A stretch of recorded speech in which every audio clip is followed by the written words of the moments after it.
কালটুরাজ হঠাৎ করে কিভাবে অসুস্থ হয়ে গেল এবং বর্তমানে ওর অবস্থা এখন কি এবং ওর কিভাবে করে আমরা ট্রিটমেন্ট করছি, তো এই নিয়ে আজকে বিস্তারিত আলোচনা করব।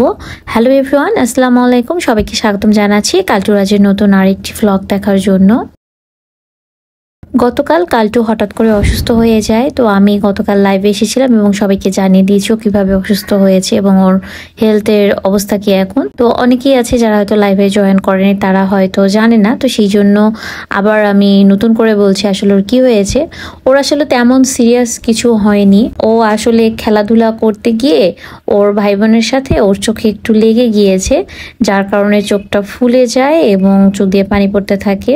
ওর বর্তমানে এখন চোখ ফোলাটা একদমই নেই, কমে গিয়েছে, কিন্তু হচ্ছে চোখটা এখনো লাল এবং এখনো হালকা পানি পড়ছে যেহেতু চোখে লেগেছে, তো এই কারণে।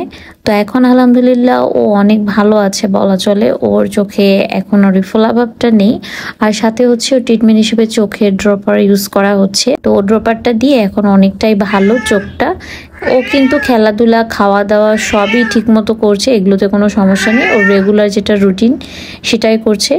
আর এই যে এখন আমি ভয়েস ওভার দিচ্ছি, ও কিন্তু পাশে ডাকাডাকি করছে, খেলাধুলা করছে, ডাকাডাকি করছে।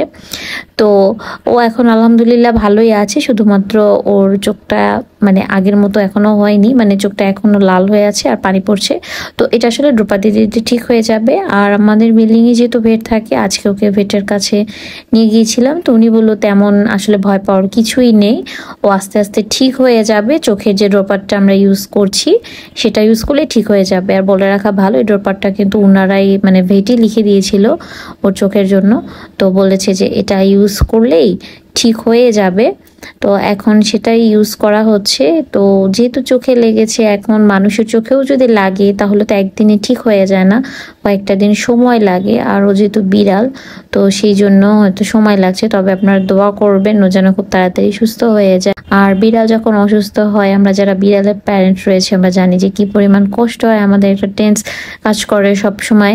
তো ওর ওই অবস্থা দেখে আমারও আসলে খুবই খারাপ লাগছিল। আমি তো গতকাল কোনো কাজই করতে পারছিলাম না, রান্না বান্না, খাওয়া দাওয়া কিছুই মানে ভালো লাগছিল না। আজকেও সেম অবস্থা, মানে কোনো মতন খাওয়া লাগবে দেখে একটু রান্না করা, মানে রান্নাঘরে রান্না করার মতো মেন্টালিটি নাই, এমন একটা অবস্থা ওকে দেখে। তো আলহামদুলিল্লাহ এখনো চোখ ফোলাটা কমে যাওয়া, এখন কিছুটা টেনশন মুক্ত। আমি এখন আশা করছি যে খুব তাড়াতাড়ি ও সুস্থ হয়ে যাবে। তো অনেকেই ওর আপডেট জানতে চেয়েছিলেন, তো আমি ফেসবুক পেজে ওর আপডেট জানিয়ে দিয়েছি, বাট ইউটিউব চ্যানেলে ওর আপডেটটা জানানো হয়নি। সেই জন্য চিন্তা করলাম একটা ব্লগ শেয়ার করি, যাতে করে সবাই ওর আপডেটটা জানতে পারবেন। আর আপনারা কালটুর অসুস্থতার কথা শুনে সবাই এত সাপোর্ট করেছেন, সেই জন্য সবাইকে অনেক অনেক ধন্যবাদ। আপনাদের আদর, ভালোবাসা এবং দোয়ায় আশা করছি কালটু খুব তাড়াতাড়ি সুস্থ হয়ে যাবে এবং আপনাদের কাছে আবার সে ব্লগ নিয়ে আসবে। দোয়া করবেন ওর জন্য বেশি বেশি করে। আর সব থেকে ভয় লাগে এই জন্যই, কারণ বিড়ালদের চোখ থেকেই ইনফেকশন হয়ে ওরা অসুস্থ হয়, তো এই জন্যই আসলে বেশি ভয় লাগছিল আমার। তো এখন আমি টেনশন মুক্ত, আলহামদুলিল্লাহ এখন ভালো আছে। ওর চোখটা আগের থেকে অনেকটাই ভালো হয়ে গিয়েছে। আর ডাক্তার যেহেতু বলেছে যে এই ড্রপারটা রেগুলার ইউজ করলেই আস্তে আস্তে এটা ঠিক হয়ে যাবে, টেনশনের কোনো কারণ নেই। সেই জন্য মানে আমি আরও একটু মানে টেনশন মুক্ত হয়ে আছি আর কি। তো যাই হোক, এই ছিল আজকের ব্লগ। সবাইকে রিকোয়েস্ট করব ওর জন্য অনেক অনেক দোয়া করবেন, ও যেন খুব তাড়াতাড়ি আগের স্বাভাবিক মতো হয়ে যেতে পারে।